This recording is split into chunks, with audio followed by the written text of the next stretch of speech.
threads embracing each other. A Kanchipuram sari might have a golden thread, but the golden thread means nothing without the green thread or the yellow thread near it. The other thing to notice about the sari or any other fabric is that all the threads are equal. No one thread is superior to another thread. They all come together. The threads cannot protect you.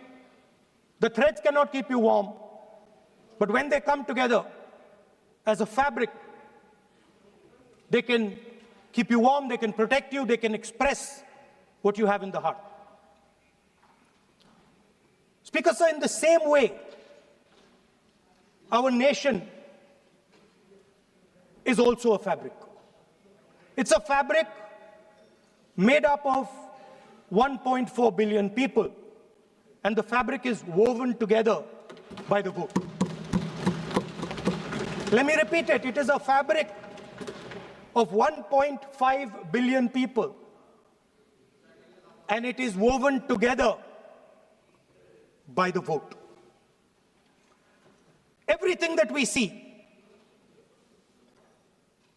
in fact, this house where I'm standing today, the Lok Sabha, Rajya Sabha, Vidhan Sabhas across the country, Panchayats across the country, none of them would exist if the vote did not exist.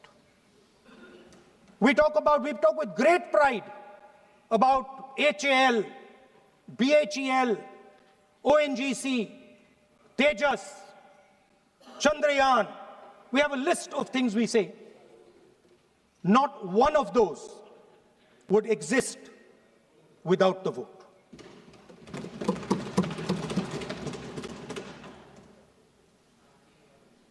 Speaker, sir, it is the idea that every thread, every person in the Union of India is equal that disturbs my friends in the RSS. They are happy to see the fabric, but they cannot stand the idea that every single person in the fabric of our country, regardless of what religion they come from, regardless of what community they come from, regardless of what language they speak, should be equal. Because they fundamentally do not believe in equality. They believe in a hierarchy, and they believe that they should be on top of that hierarchy. Speaker, sir, on the 30th of January, 1948, 3 bullets pierced the chest of Mahatma Gandhi. Nathuram Godse assassinated the father of our nation. Today, our friends do not embrace him. Today, our friends have pushed him away. He's an uncomfortable truth. But that's not where the project ended. You see, as I said, everything has emerged from the vote. All the institutions have emerged from the vote. So it's obvious that the RSS has to capture all the institutions that have emerged from the vote. So the project, after Gandhiji's assassination, the next step of the project was the wholesale capture of India's institutional framework.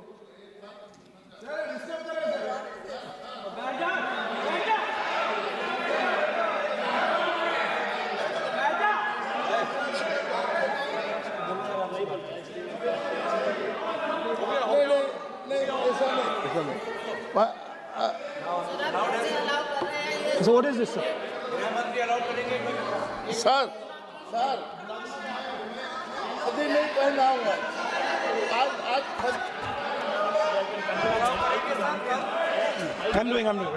मैं बुलाता हूँ। Please बैठिए, please बैठिए, please बैठिए। So, please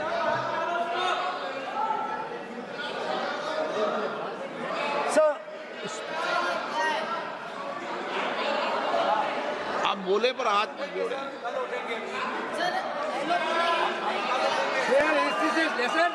sir, these are uncomfortable truths, but they have to be spoken.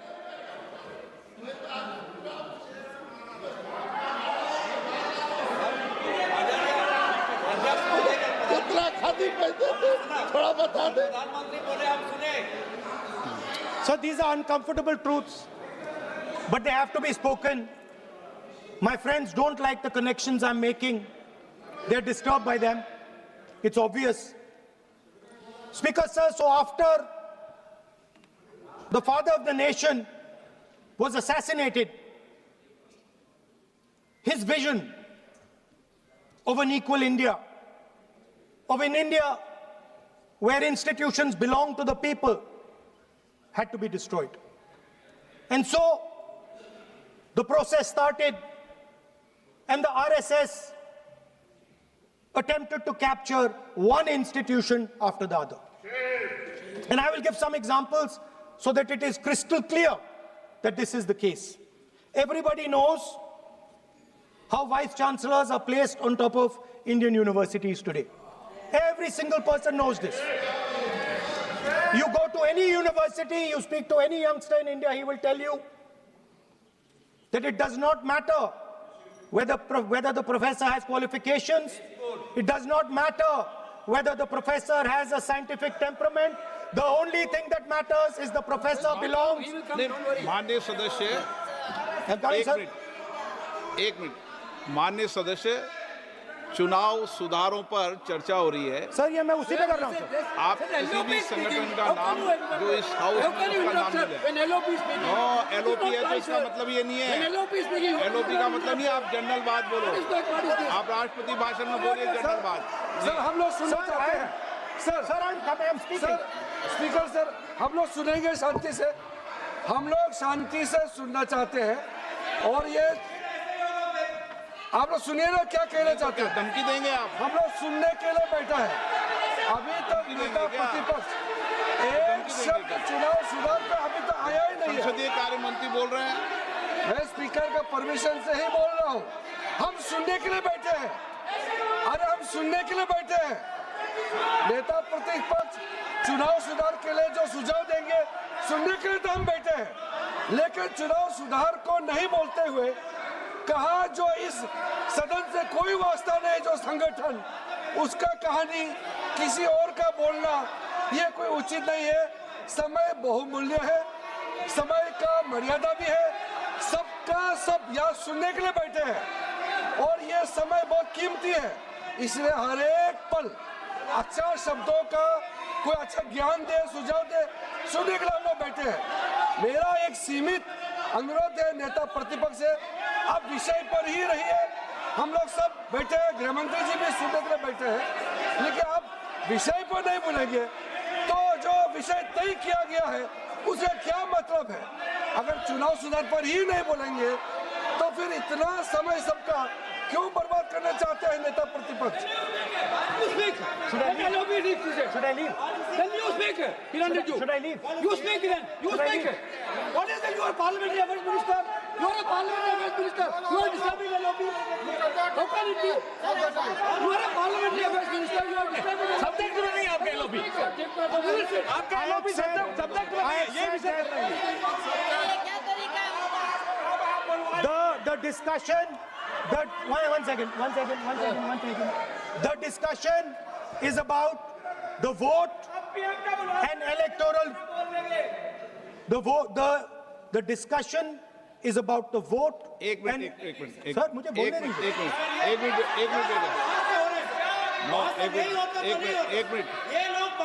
एक minute बैठिए।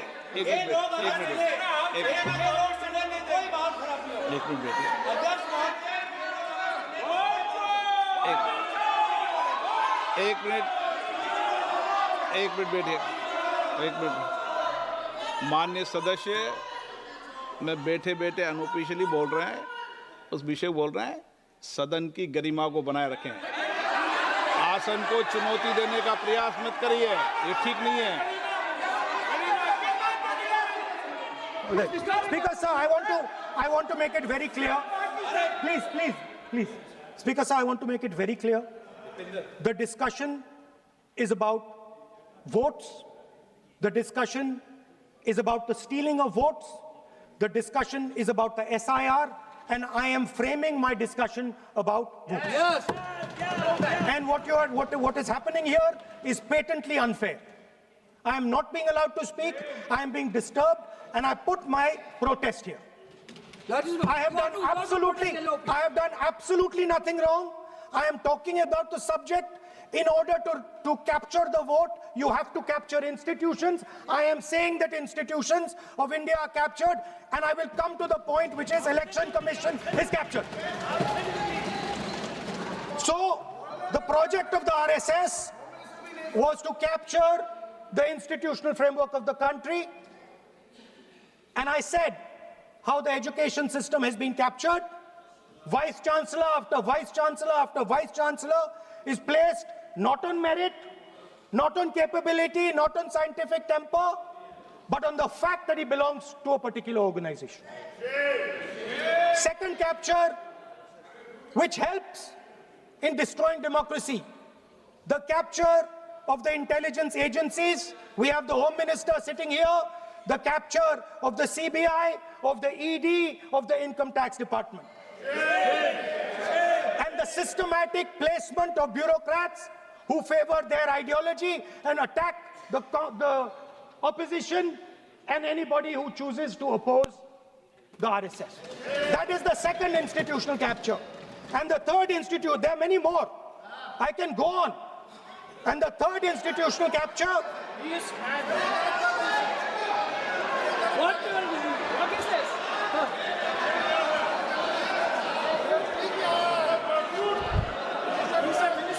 मानिए, please मानिए।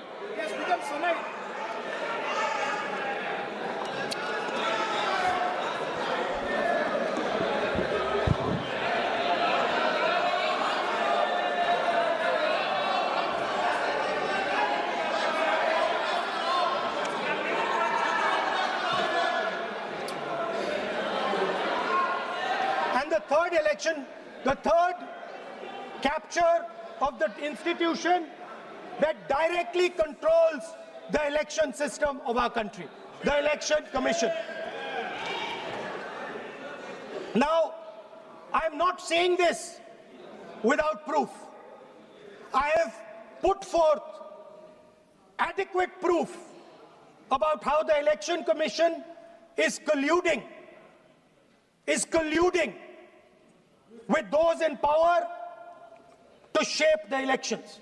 But I want to ask three questions first, which will make it very clear that the BJP is directing and using the Election Commission to damage India's democracy. The first question, why is it that the CJI was removed from the selection panel of the Election Commissioner? What motivation could there be to remove the CJI? Do we not believe in the CJI? Of course we believe in the CJI. Why is he not in that room? I sit in that room. It is so-called a democratic decision. On one side, Prime Minister Narendra Modi and Mr. Amit Shah. On the other side, the leader of the opposition. I have no voice in that room. What they decide is what happens. So the first question, why is the Prime Minister and Amit Shah so keen on choosing exactly who the Election Commissioner is going to be? Second question, and even more devastating question, no Prime Minister has done this in the history of India. In December 2023, this government changed the law. They changed the law to make sure that no election commissioner could be punished for any action they take while they are election commissioner. Yes.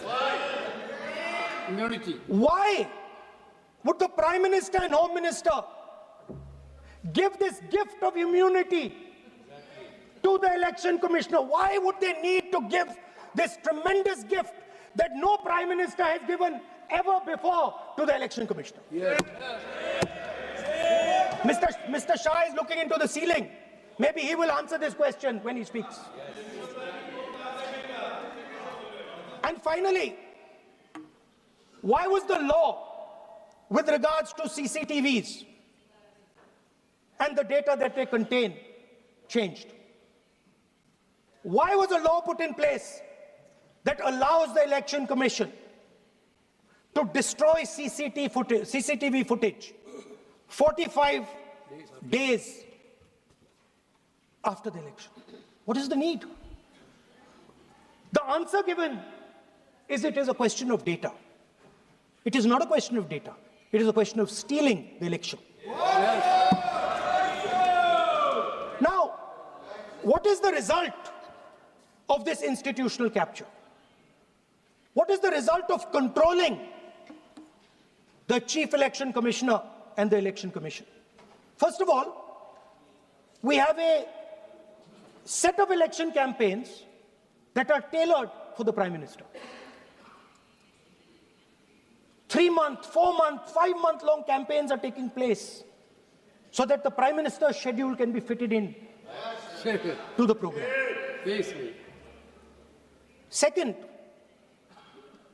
we have a Brazilian woman who appears 22 times on the voter list of Haryana. Please. No. 22 times this lady appears. एक minute please एक minute आप नेता प्रतिपक्ष है, मैं इस तरीके से सदन की कार्रवाई नहीं चलने दूंगा।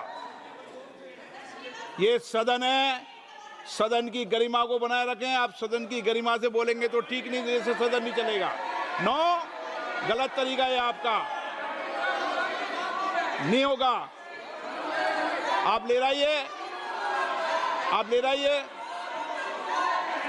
नहीं माननीय प्रतिपक्ष के नेता, आप पहले अपने सदस्यों को समझाइए।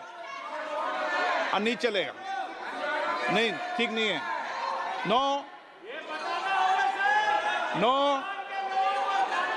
नहीं, बिल्कुल नहीं चलेगा। अगर आप सर माननीय प्रतिपक्ष के नेता, आप अपने सदस्यों को गरिमा समझाइए। सर, बट ये तरीका आप इतने सालों तक यहाँ पर हैं, ये तरीका उचित है क्या? सर, विरोध का तरीका होता है, लेकिन ये उचित तरीका नहीं है। तरीका इधर भी हो, नो, उधर का तरीका क्या है सर? नो, सबका तरीका उधर से होगा, उधर से भी बोलेंगे, इधर से बोलेंगे, सब जगह से बोलेंगे। Speaker sir, I don't agree with the showing of photographs here, but it is a reflection of our democratic structure. This is what is happening in our democracy, that you're not allowing us to show. This Brazilian woman has appeared 22 times on the voter list in Haryana. And not only that,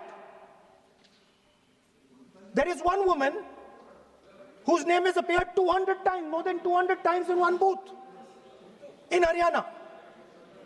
And it is very clear, and I have proven without doubt, that the election of Haryana was stolen and the theft was ensured by the Election Commission of India. I've said it again and again and again.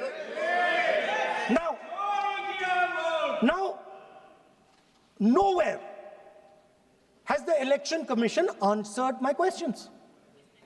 The Election Commission has not told me why this lady's picture has appeared on the polling list. They have not told me why lakhs and lakhs of duplicate voters are existing. They have not told me why a BJP leader is coming from Uttar Pradesh to vote in Haryana. These are straightforward questions. And there is clear proof which I have put in front of the country. Right? But the Election Commission has no answer to these questions. And that is the result of the complete capture of the Election Commission by the people across the aisle. By the way, you're talking about SIR in Bihar. Let me say something about SIR in Bihar. Why is it that after the SIR in Bihar, 1.2 lakh duplicate photos are existing in Bihar, in the voting list? If you've cleaned up the voting list, why are there 1.2 lakh duplicates in Bihar? And we've not just proven this about Haryana. We have proven this in Karnataka, we have proven this in Maharashtra, and I'm absolutely certain this is how you're winning elections in Madhya Pradesh, in Uttar Pradesh, in Bihar, across the country. Now, so what I'm putting on the table is, it is very clear that you've captured the institution. I've shown the mechanism of that capture. I'm also showing you how the Election Commission is doing things that are completely out of line. I'm not getting any answers. Right? So now let us come to how, when we are talking about electoral reform. Electoral reform is very simple. The point is, nobody wants to do it. The government doesn't want to do it. What does electoral reform require? What we've been saying.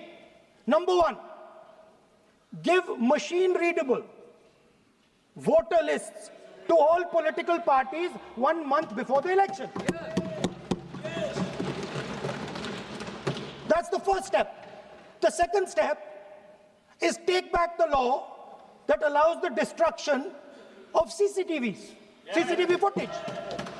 Very simple, not difficult. While you're doing that, also tell us what is the architecture of the EVM. Give us access to the EVM. Let our experts go and see what is inside the EVM. Till today, we have not had access to the EVM. We are not shown the architecture of the EVM. We're not physically allowed to go and see an EVM. Give us the architecture. Give us access to the EVM. And finally, please change the law that allows the election commissioner to get away with whatever he wants to do. That's all the electoral reforms you need. And I want to assure the election commissioner that they might be under the impression that this law lets them get away with it.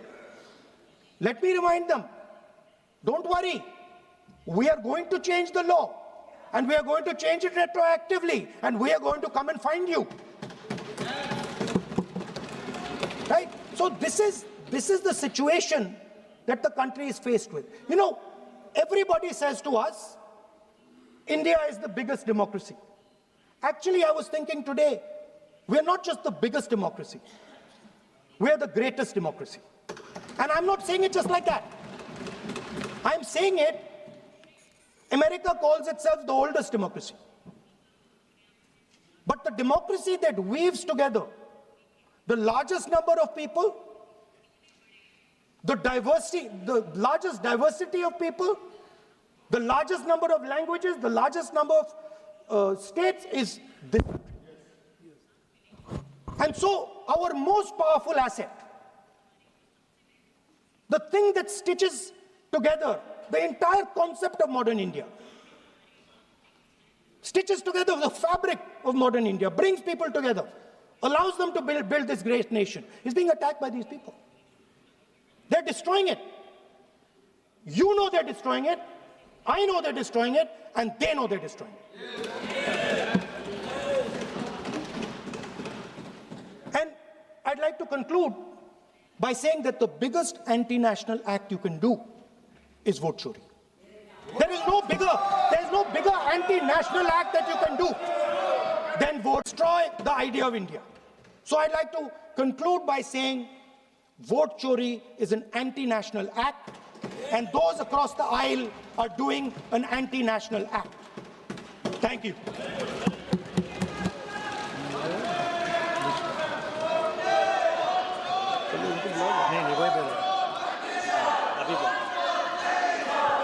Nishikant Dubey. धन्यवाद सभापति महोदय। क्या बोला भाई? आए थे हरिभजन को ओटन लगे कपास। पहाड़ निकली चुई है। शहीदों की चिताओं पर खड़ी कांग्रेस जिसने भारत को विभाजित किया, आज राहुल गांधी के बयान से मुझे लड़खड़ाती हुई नजर आई सभापति महोदय। ये संविधान की बात करती हुई नजर आई और मैं 1976 का ये पूरा डिबेट लेकर आया। ये संविधान कैसे कांग्रेस ने तार-तार किया